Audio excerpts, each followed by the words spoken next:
actually served for 50 years or more as a deacon in our church. That doesn't mean that they were only here 50 years, because I know Amos, for example, has been here a lot longer than that. But we do appreciate the work that they have done. They have worked as a deacon in a good, faithful manner, a faithful way, and have served us well. And so we want to take this opportunity to recognize them this morning. First, I would like to recognize Amos and his family. Amos, if you would come, and or someone.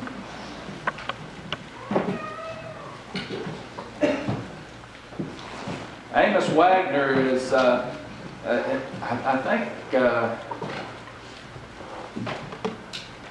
if I'm not mistaken, your family was from the very beginning, haven't it? Just about. If you've got a couple hours, I'll tell you. They're all seated, so.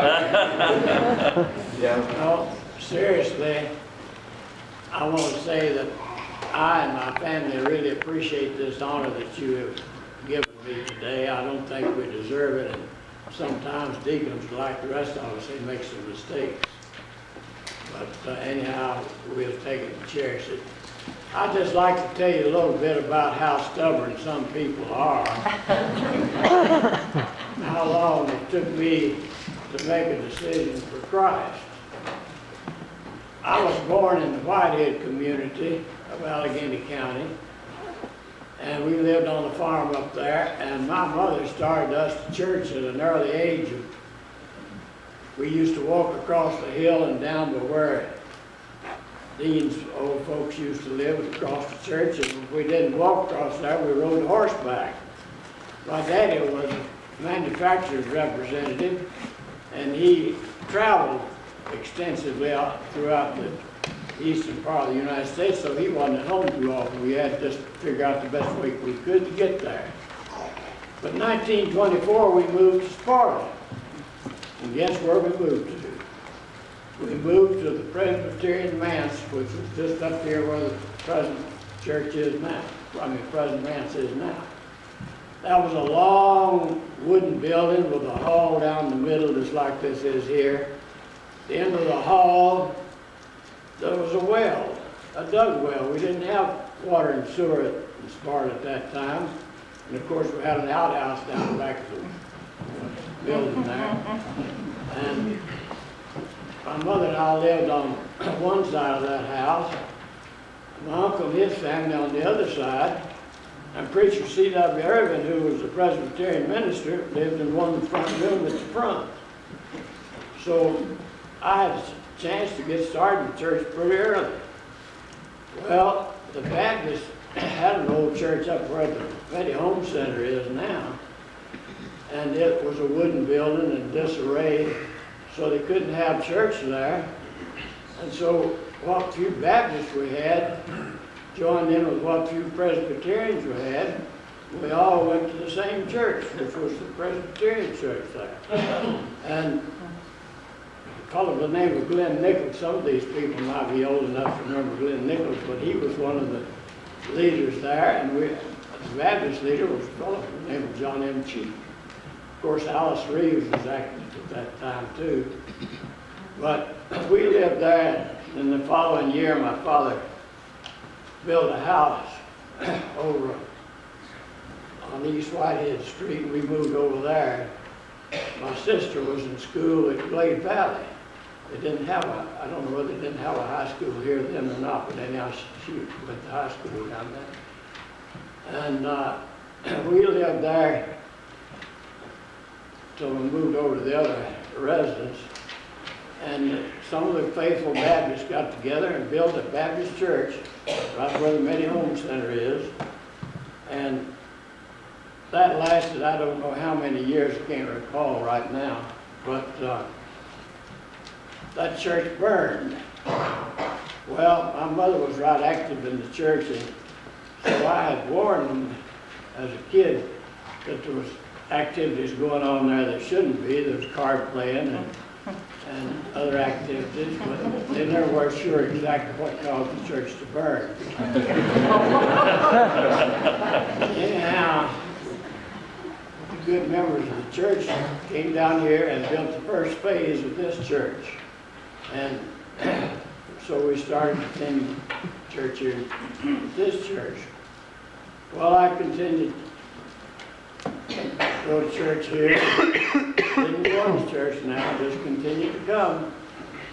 My mother was the secretary here, and as I recall, when I don't know what year Jack Bird was here, but I remember seeing an old bulletin that Jack had a wife, Pete, and a couple of children, and his whole paycheck was $3,600 a year. He had to pay for his light bill, his insurance, his family food, and everything that he had. That's the only one I remember. I'm sure some didn't get that much. And Dean Richardson used to tell the story that one Sunday down there at the church, that after church, a bunch of deacons, he saw them up here and they were getting together. They were making up money to pay the preacher. They didn't have enough money to pay the preacher that Sunday. So the church has been sort of like been in this country for the last 4 or 5 years. It's sort of hard up for money. Well, after I finished high school, J.T. Inskeep with his family lived out at Roaring Gap, and we were close friends, and we enrolled down at Oak Ridge Military School. Dean Wilson used to tell the story. He went there a couple of years after I did. Dean said our parents couldn't decide what to do with us when we got out of high school. They either send us to Oak Ridge Military School or send us to penitentiary. They decided to send us to military school because it's hard to get in. Anyhow, I was down there for a couple of years, lived in a dormitory in which they had a resident person in each dormitory to see to it that we cadets went at our rooms at 7 o'clock at night, turned off the lights at 10. Well, my resident manager was one of the finest gentlemen. Some of you might be old enough to remember. Just fresh out of Duke School of Divinity. His name was Kenneth Goodson. He and his wife Martha were the residents in that dormitory. Well, every cadet I think that ever went there when Ken and Martha were there loved them. They visited up here regularly. He later became a bishop and then a superintendent of the Methodist charge and was up here quite often. He used to say he loved to come up here to go to Myrtle Choate's to eat because she always fed him good. That was Dr. Left Choate's wife. They had a couple of boys that went down there to school. Well, while at Oak Ridge, we had chapel, and of course, each Sunday we were all required to go to church. I still didn't join the church, even with that Christian influence. Well, after Oak Ridge, I went down to Carolina, J.T. and I did, and we lived, any of you is familiar with where the Baptist church is there in Chapel Hill, right off Franklin Street. We lived out there in a private home, and of course the church was just across the street. Well, the only time J.T. and I went was just before exams. I think we went to see if they'd pray for us so we could pass. But after graduating from Carolina, I came back and went to work, and of course attended church when I was home on weekends, but still had not made a profession of faith. One Sunday morning, and all this time, I still believed in the Lord. It wasn't that. It was just a question of my contrariness and self-sufficiency, I guess you'd call it. But one Sunday, I was talking to one of the deacons and our pastor, and of course they were concerned about my condition, and they said to me, "You just must give yourself to Christ." I said, "Well, I believe in Him. I want to, but I'm not sure that I can live up to the obligations." And they said, "What's the hang-up?" I said, "Well, I always thought if you joined the church and became a member, you had to quit sinning." Of course, they just made fun of that. And they went on to explain to me that if I accepted Christ in my heart, and repented of my sins, the Lord would forgive me of my sins, and Christ would intercede for me the rest of my life if I tried to live a halfway life. So that's when I joined the church in 1940. Well, I just wasted 20 years of my life just being contrarian, stubborn, and indifferent. And I hope there's nobody here that would make the same mistake that I made. But that's the condition that I did. Well, after that, I, of course, attended church regularly when I was home on weekends. So World War II caught me. I spent 4 years in the Air Force. Of course, I was in the Air Force. We didn't attend church. The only time I attended church was when I came home on leave. And that was very sporadic until Germany was defeated in late 45. And then